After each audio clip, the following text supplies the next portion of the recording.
I'm feeling a little sheepish this morning. Somebody once said it is not the wolfishness of the wolf so much as it is the sheepishness of the sheep. I don't know if you can identify with that, but I can. Under sheepish, Webster says, 1. Resembling a sheep, such as A. Meek, timid, B. Stupid. 2. Affected by or showing embarrassment caused by consciousness of a fault, a sheepish grin. Consciousness of a fault. We think of sheep as innocent, free of sin. But sometimes we're sheepish because we're conscious of a fault. Now that's interesting in a Calvinist kind of way. Even sheep, it seems, have a tendency to go astray sometimes. That's why they need a shepherd. Have you ever felt sheepish? I know we're not all meek and timid. We're not all stupid, at least not all the time. None of us is perfect, so we may be affected or embarrassed by consciousness of a fault. Some of us are more wolfish than sheepish. Some of us are more like lions than like sheep. But all of us at one time or another act sheepish, either from knowledge of our own shortcomings or from a momentary timidity in the face of great challenges. We may feel meek, timid, and stupid. Sheep are also known for their gregariousness. In fact, they are so gregarious, so much affected by loyalty to their kin and close associates, that if one of them should happen to show the least little bit of leadership, all the rest will follow. Automatic. We are like sheep sometimes in that way also. Being an independent thinker is high on the list of American virtues. I expect we prize independence or even waywardness more than any other nation of people on earth. I exclude, of course, the Finns.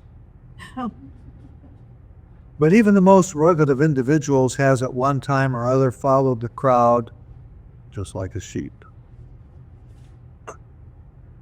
The sheepishness in us requires a shepherd. Here we have the 23rd Psalm, an old favorite. It's about sheep and shepherds. The Psalms were songs meant to be sung on occasions of public worship.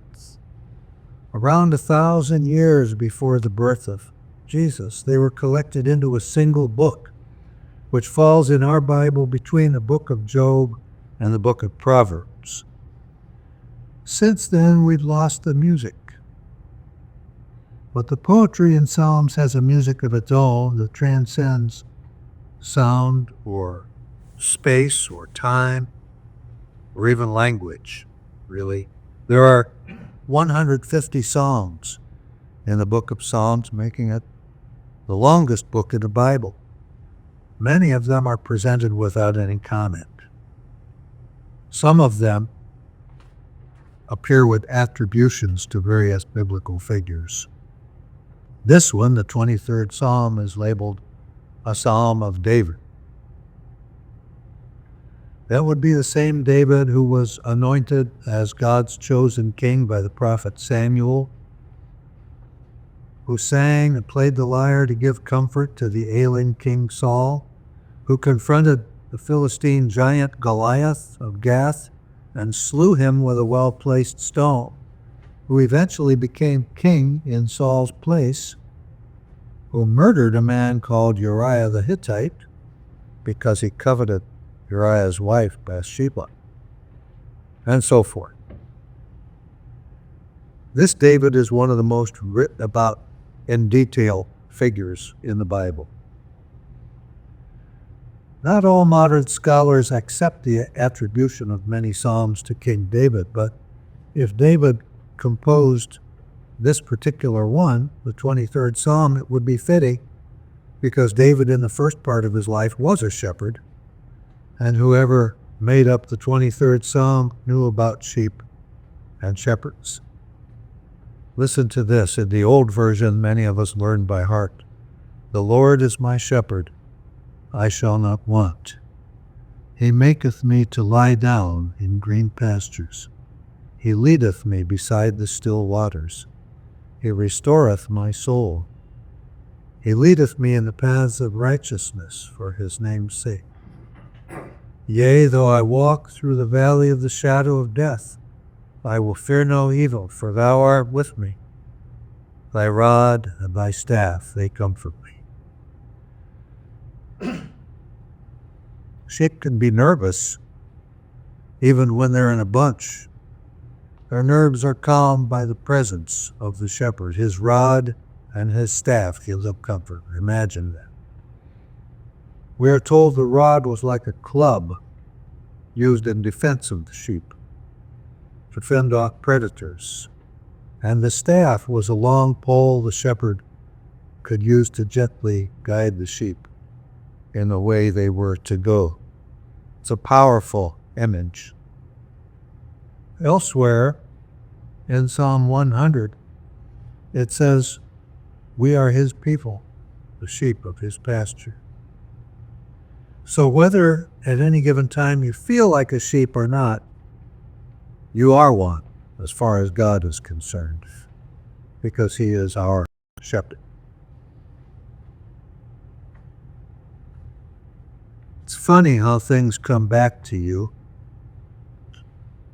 I, for example, have never been a very religious person.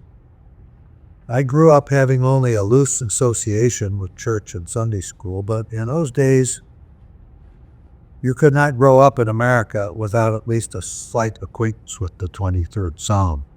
They even taught it in the public schools.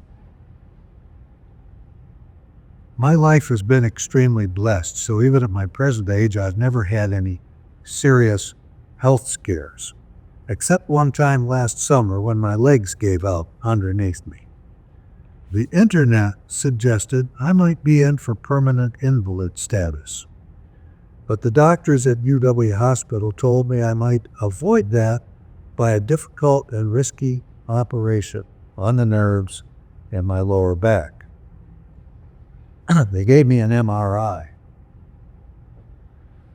If you've ever had that kind of a test, you'll remember that you lie flat on your back and are wheeled into a dark tunnel, something that can almost feel like the valley of the shadow of death.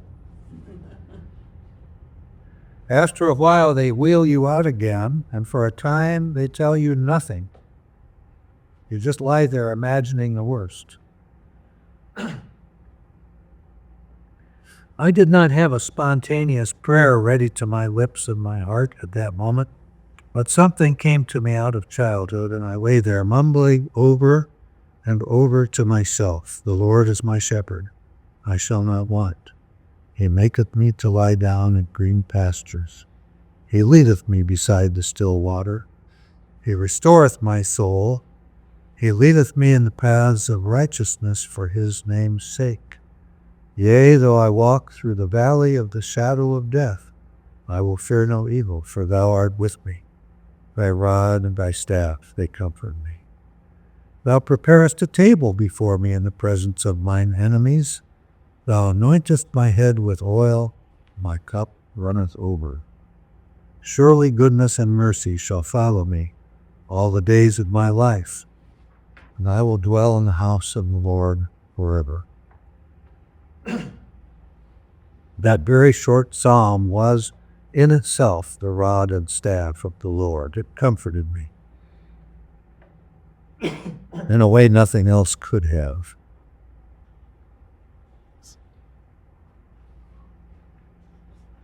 I came back to myself in the little waiting area of the emergency room. And when the doctor came in to brief me on the results and inquire about my attitude toward surgery, I was ready to make a confident decision. Though I walked in the shadow of death, I feared no evil. In this case, I was glad that the sheepishness of the sheep was more than matched by the shepherdness of the shepherd. Selah.